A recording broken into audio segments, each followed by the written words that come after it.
JC, what's going on, my friend? How are you? Appreciate you jumping on.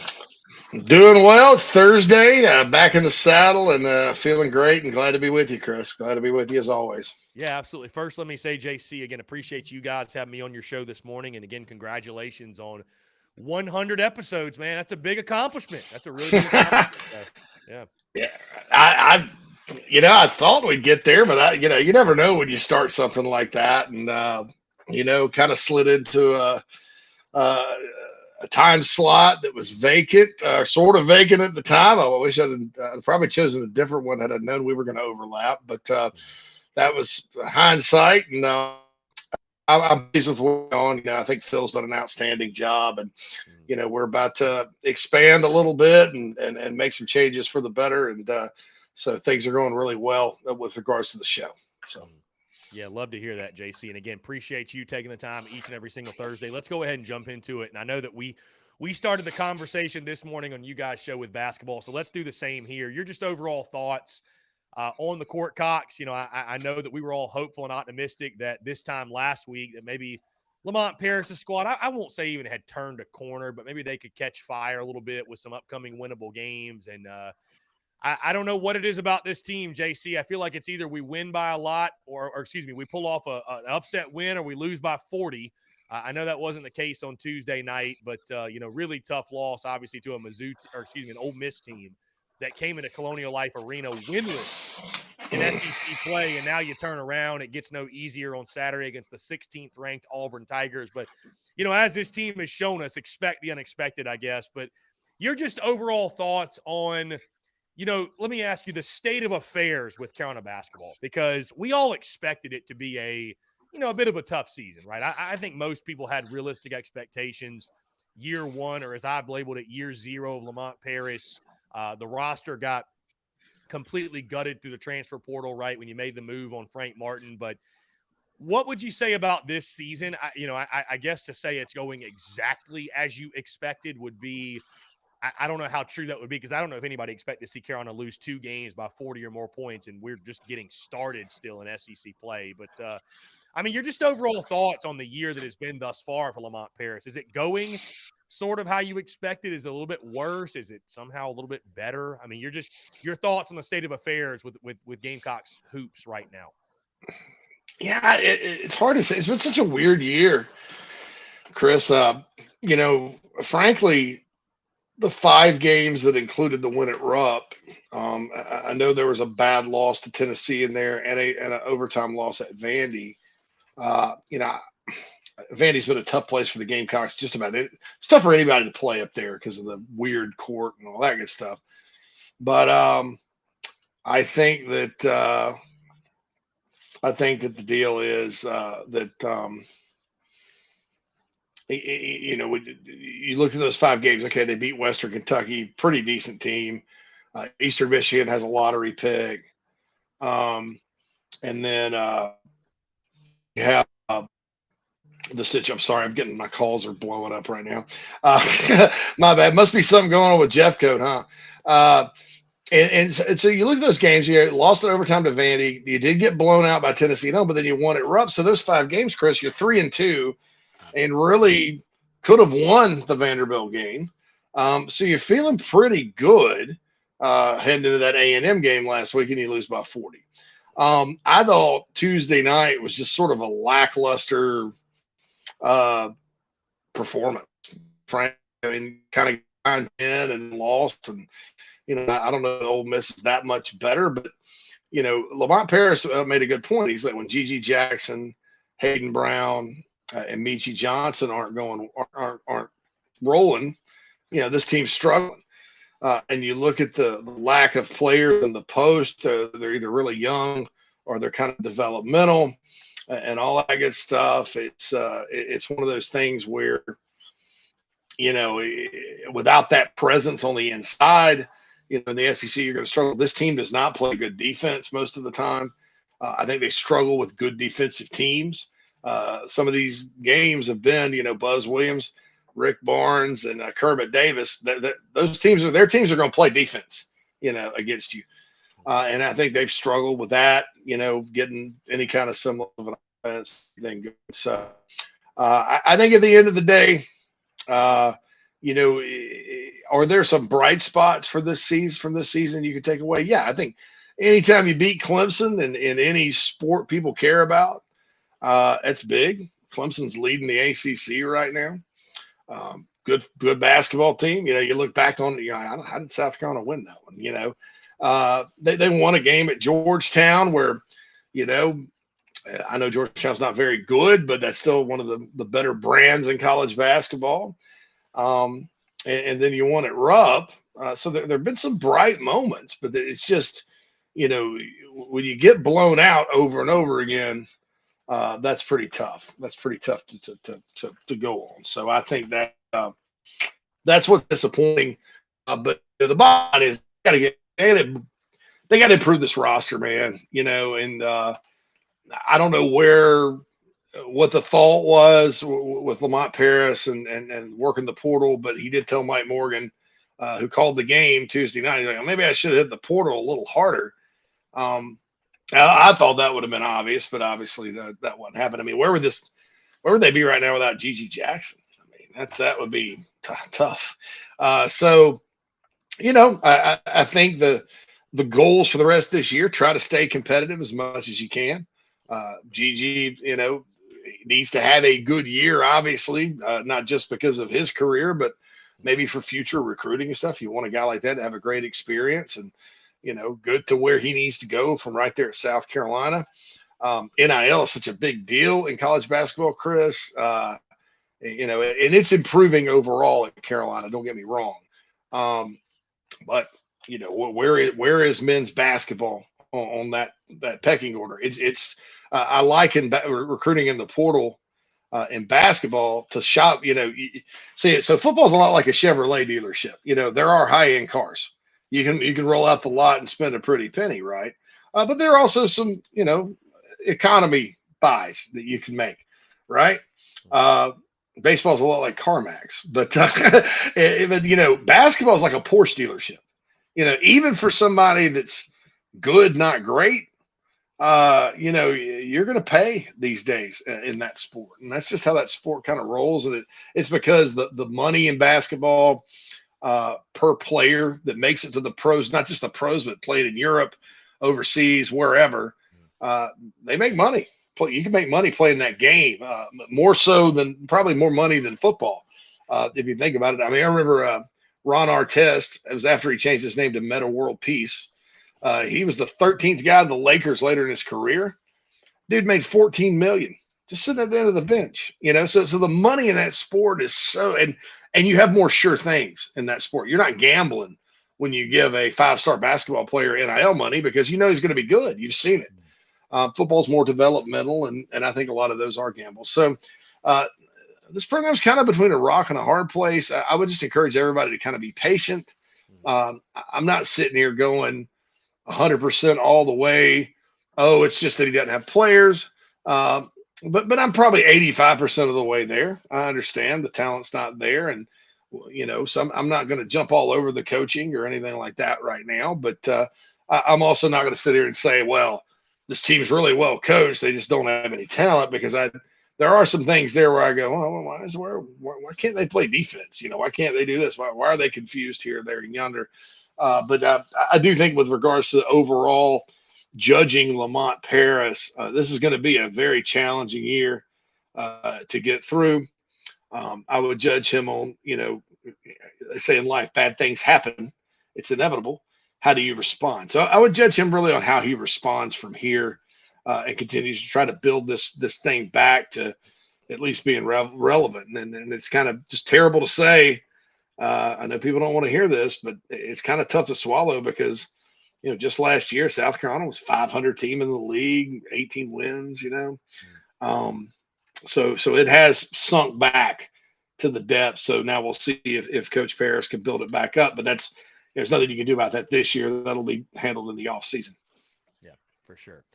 JC, let's move off the hardwood and into recruiting. And I know you can't say a lot on the situation, which is fine, but can you give any indication on the Jeffcoat thing, the Trejon Jeffcoat situation?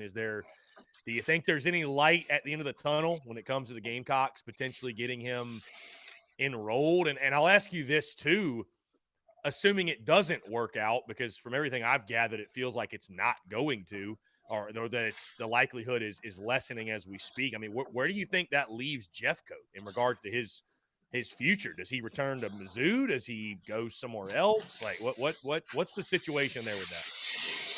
Yeah, it doesn't look good. And I'm telling you, it's disappointing. I think it's a bad decision, whoever made it. And I don't know who made it, so people don't ask me.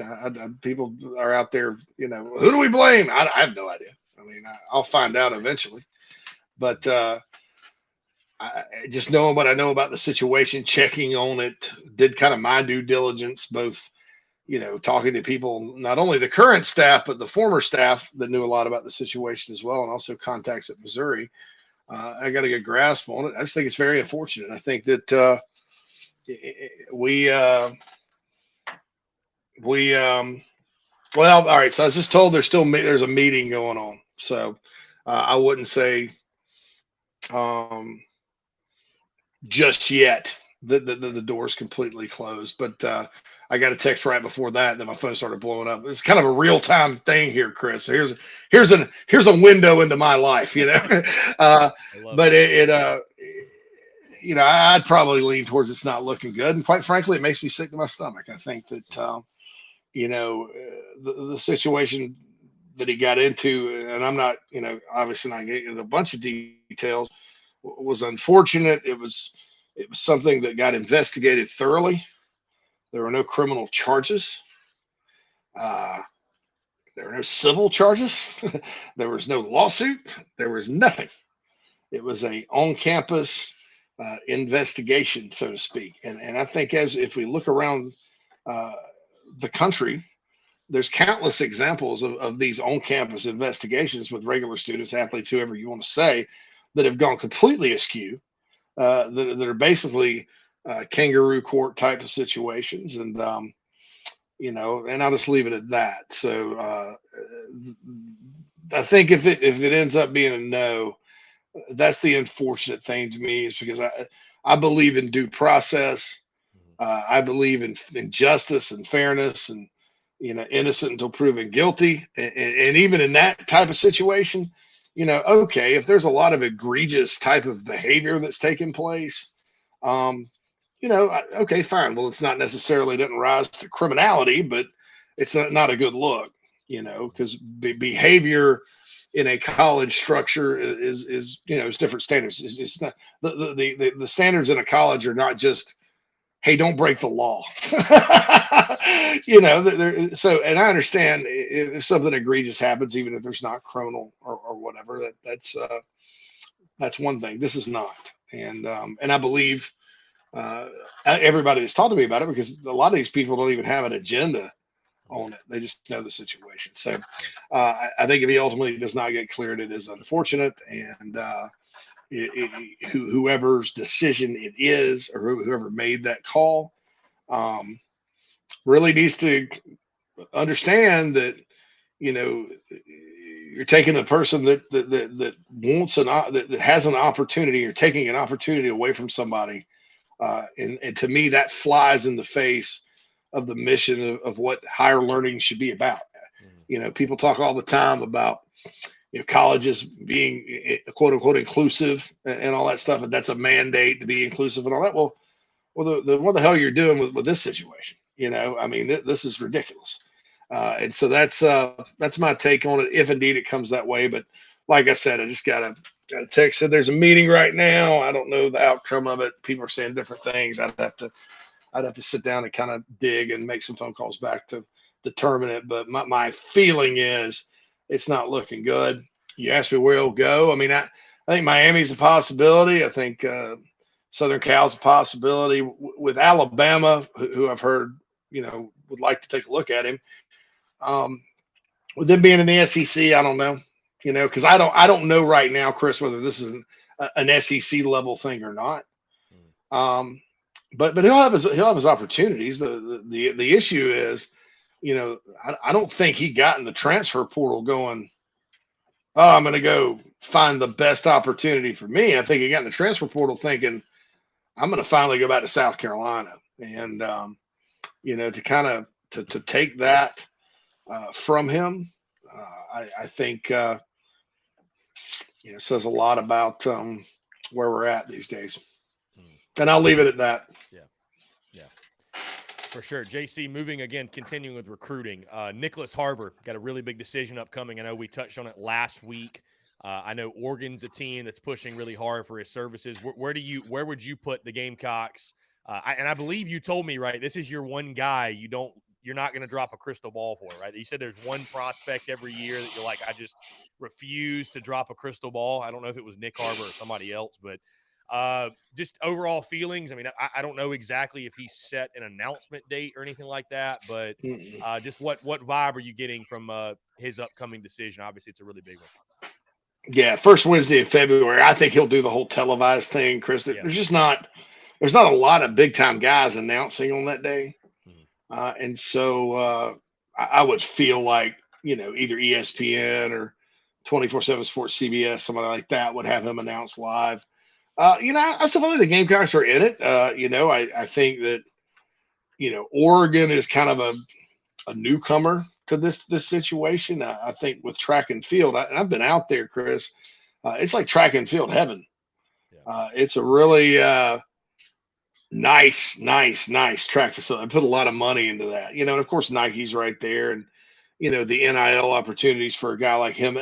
He's different than maybe your other types of recruits that they're kind of like, oh, quote unquote NIL. All right, well, we'll do this. You'll do some commercials and you get paid. And if you weren't a football player, you probably wouldn't get that money, right?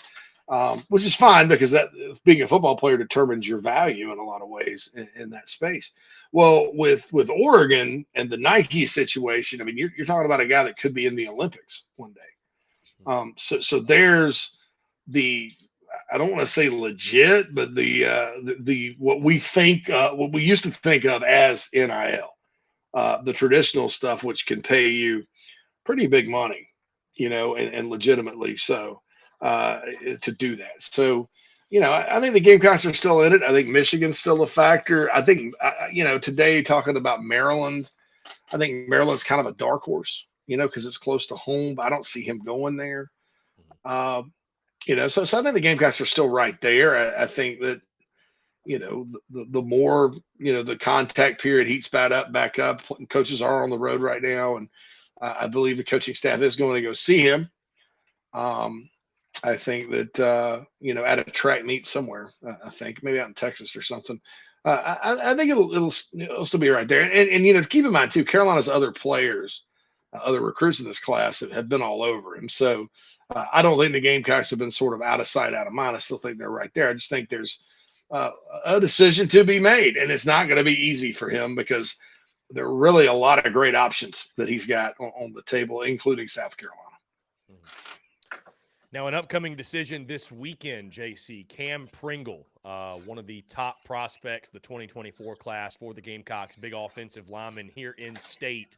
I know, again, we talked about this on your show this morning, but where you feel South kind of stands and just the impact it would have, obviously, right? Again, we touched on this on you guys' show Inside the Gamecocks, but it's obvious that it would be a massive pickup, and keeping guys like Cam Pringle home are of the utmost importance for Shane Beamer and company, and new offensive line coach Lonnie Teasley. That'd be a big pickup for him as well. So just overall thoughts on Cam Pringle, and again, a big decision for him upcoming as well this weekend. Yeah, I was on 107.5 The Game with Bill Gunner this morning, and he asked me, he said, this would be a massive first pickup for Lonnie Teasley. And I had to beg to differ a little bit with that. I mean, first pickup since he's gotten the full-time job, but Lonnie had a lot to do with this 2023 class on the offensive line. Guys like Big Tree and Marquis Anderson, Jatavius Shivers, guys like that. Lonnie doing really well. I thought he had a good year coaching. I think he's having a good year recruiting. But South Carolina also does so much team recruiting. Like, Shane Beamer is heavily involved with this. Dowell Loggins is involved with it. The off-field guys like Derek Moore and Taylor Edwards, they're involved with it. And Pringle, I think, and there was some concern. Gamecock Twitter gets a little nervous sometimes because I think some of our folks sit there and, follow, he liked a tweet from this person. And it's almost like the the guy that dates the hot girl that's maybe a little out of his league in high school, and and say stalking her a little bit. Oh, you liked John, you like this guy Johnny B. Good's Twitter. What does this mean? Was it? Why did you retweet this guy? Yeah. I think we see some of that sometimes in recruiting, not just in Carolina, but all over the place. But look, you never say never.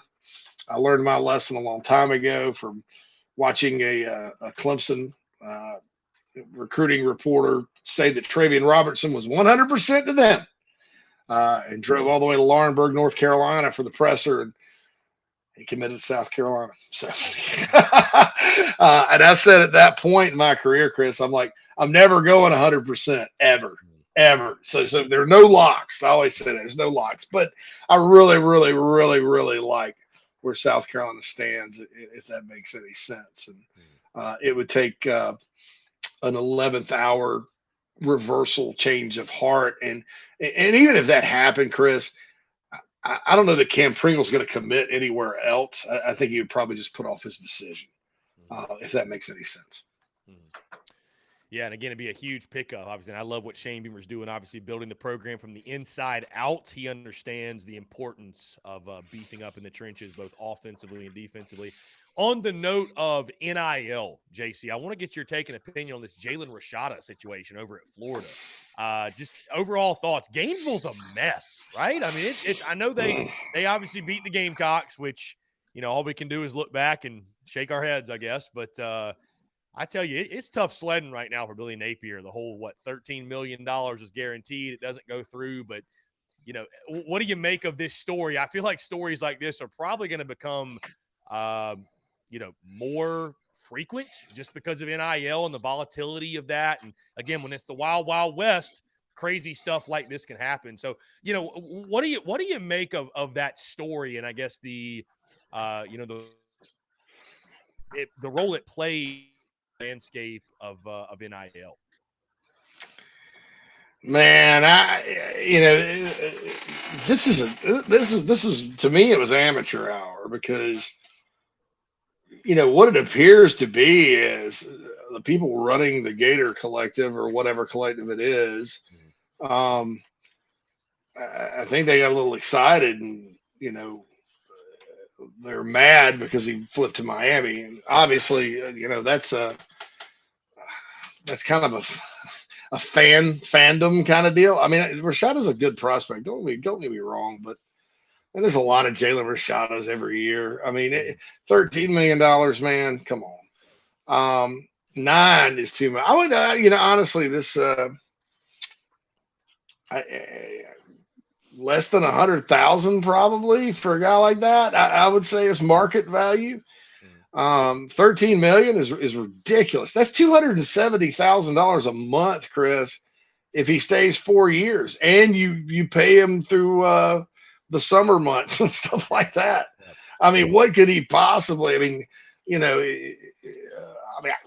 he's just not worth it. And I think somebody in their collective got way ahead of themselves and was just like, well, because you read these things like, oh, well, this money's promised but never delivered. And you do hear some rumblings about that. So probably just to get him in the boat, they probably embellished a little bit, and they didn't have their finances lined up. And so then he shows up and they're like, whoa, wait a minute.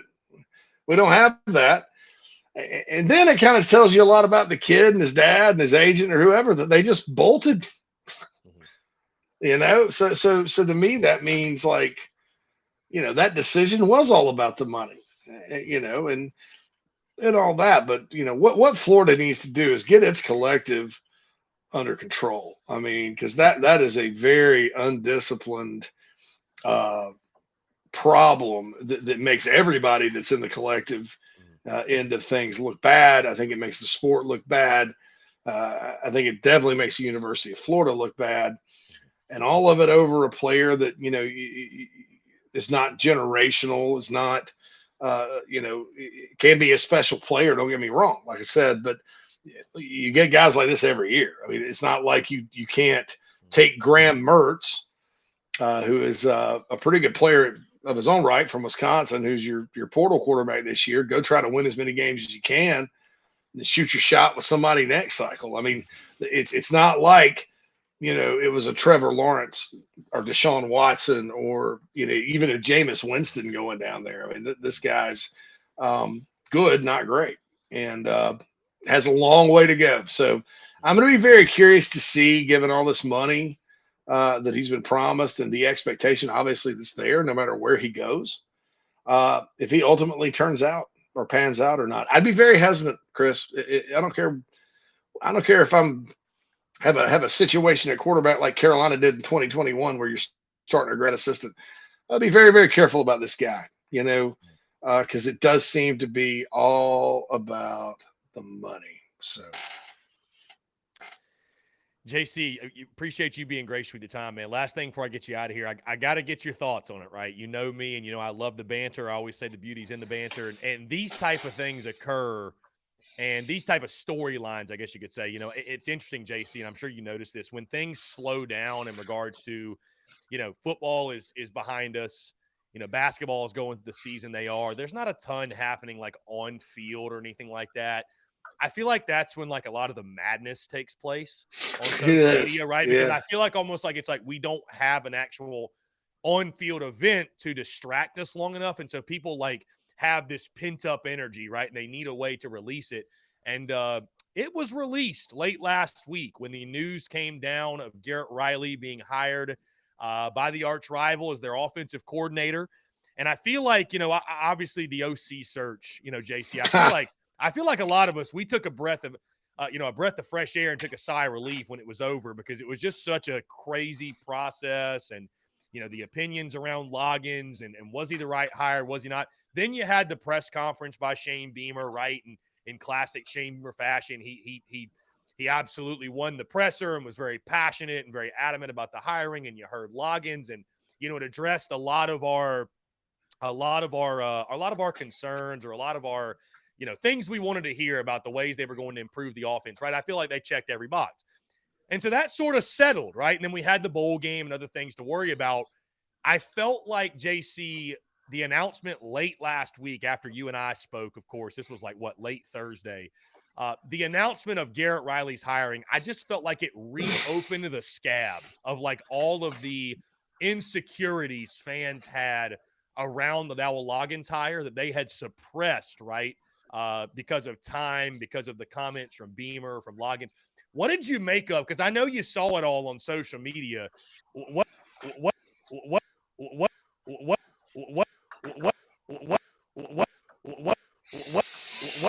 Uh-oh, Chris. Of course, we got the.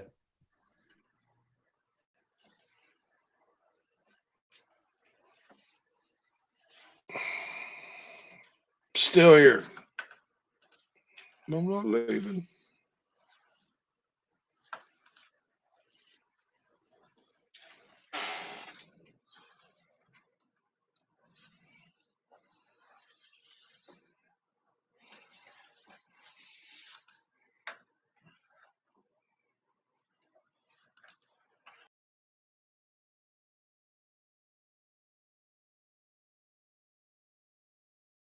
Okay. All right. All right. The hackers hit us big time there, JC. I do apologize. That's all right. Nah, that's cool. What just happened? But anyways, the point that I was getting at, the whole just reaction to the Riley hiring in the upstate. Your overall thoughts on the madness that ensued when that news dropped. Well, I think play calling is a bigger deal, or not play calling. Offensive coordinator job at South Carolina is a bigger, outsized type of deal than maybe people are used to, just because of what happened. Think about this: you had the best play caller in the history of college football as your head coach. Like it or not, toward the end of his career, it was an issue because he didn't always call it, and it showed some of the time, depending on who the backup was. And then you go through the Muschamp era, and then there's just bad offense after bad offense, and then probably the bottom of the barrel was the last 2 years until the last 3 games of this past season. So I get it. I get that people would rather have a sure thing than an unknown, because a lot of these situations have been unknowns.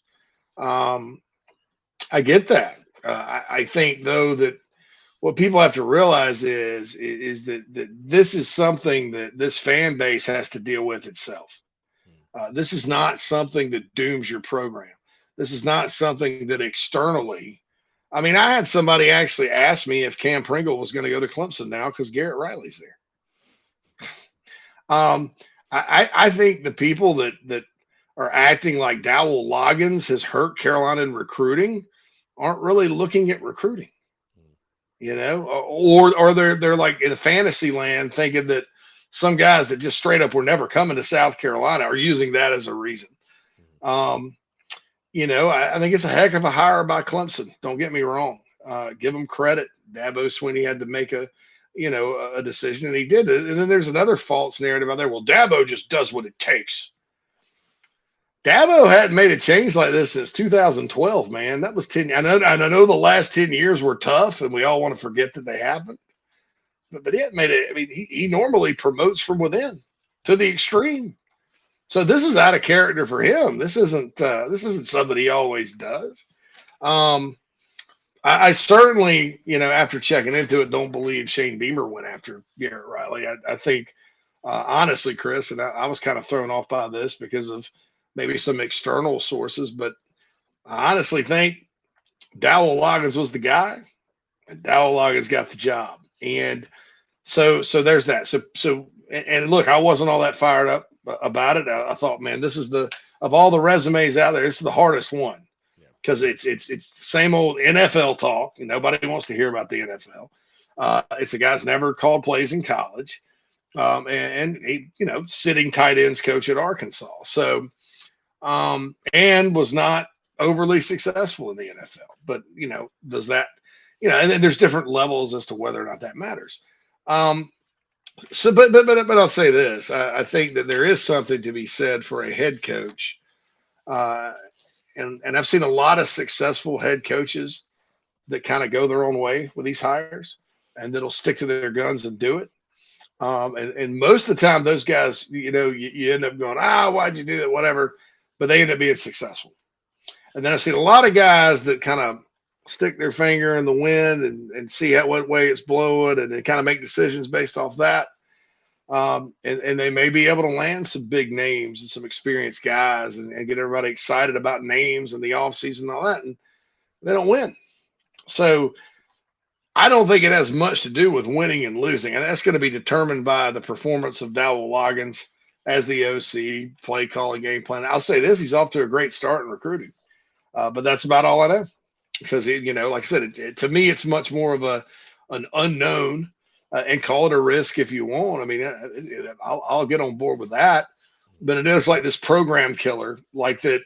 It's going to be a repeat of Roper or Satterfield. Now, maybe it is, but I don't think we can determine that right now. Again, Garrett Riley is a huge name, and there was talk about him when Beamer first got the job. So I understand that that's a name everybody's kind of attached. On top of that, Lincoln Riley interviewed for the job at Carolina. When they hired Muschamp, so there's a lot of with the Rileys. There's a lot of like unspoken history, I guess, and so it probably did stick in your craw. But look, I'm gonna say this too, and I'm not trying to make anybody mad here, but I'll take the garnet glasses off, right? If you're Garrett Riley, and let's say and I know it was never a Clemson versus Carolina thing. Well, let's just say it was, and he had to make a decision. There's really not many coaches out there that aren't connected directly to one school or the other in South Carolina that would choose to coach at South Carolina over Clemson. And the reason why is coaches want the path of least resistance. He wants a head coaching job one day. He wants to put up big numbers. And you're talking about a program that's still, even though they slipped a little this year, the best in the ACC. You're talking about a program that's won multiple national championships, played for it, 4 times? Since 2015. You're talking about a program that does not always face the best defenses in college football. Similar, maybe, I don't know if the Big 12 or the ACC, I don't know which one's better on defense now. Probably ACC slightly. But Clemson, any coach will tell you that's the Clemson job is attracted for the reasons that people in South Carolina's in kind of criticize them and ding them, because hey, you get, no offense to Wake Forest and NC State and Virginia and those schools, but you're not lining up against, Auburn and Georgia and Florida and Tennessee every other week. You don't have to play A&M every year. A few years ago, A&M was the biggest game on Clemson's schedule.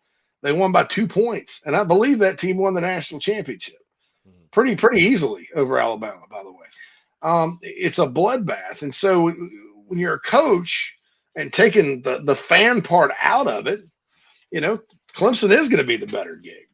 So and look, like I said, Shane Beamer, there were some reports out there that made it look like it was Clemson versus South Carolina for Garrett Riley. That didn't happen.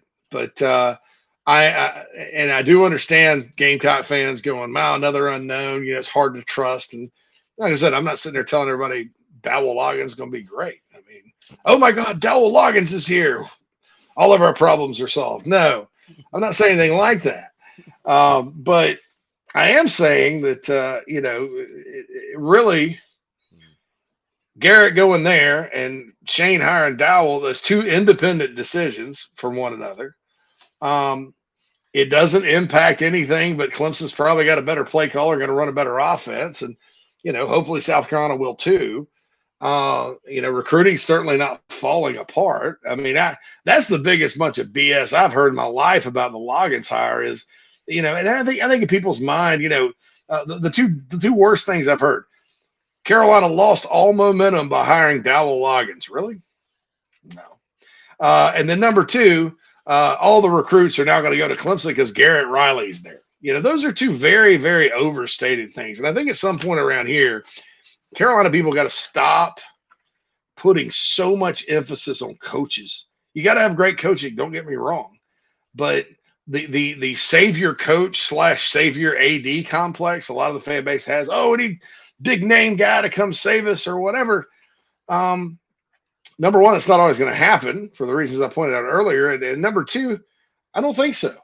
I don't think it's a requirement to have a gigantic name at South Carolina, either in the AD's chair as a head coach, to make things happen successfully around here. And that's not defending Tanner or saying that, Shane's the big answer or anything like that. I'm just saying Mike McGee's never coming back. Lou Holtz is not walking through the door. Steve Spurrier is not walking through the door. You saw what happened with Sean Miller in the basketball search. Just basically got ATM'd. But the good news is that you don't need a big name. You need a good coach, and you need the right fit, and you need the people that make the right decisions to allow you to win. So that's what I thought about that. I thought it was, I guess, irrelevant would be the word. Was really shocked at some of the fans' reaction. I understand that, but let's not sit here and act like because you don't like the Dowell Loggins hire, or you got questions about it, that everything about the program is going to go to crap. I mean, to me, that's just amazingly short-sighted. And, I would encourage people that feel that way to get out of your feelings, because your feelings don't matter in the grand scheme of things. And I can say something a little more vulgar, but I won't. It's got another F in it there. Yeah, no, I feel like a lot of it too, JC, was it almost turned to something where it's like, it's not even that we didn't get Garrett Riley, it's that he went there. You know what I mean? Like, of course, if Garrett Riley had taken the OC job at, I don't know, man, NC State, I don't think anybody would have cared, right? I mean, it's that they got him. You know what I mean?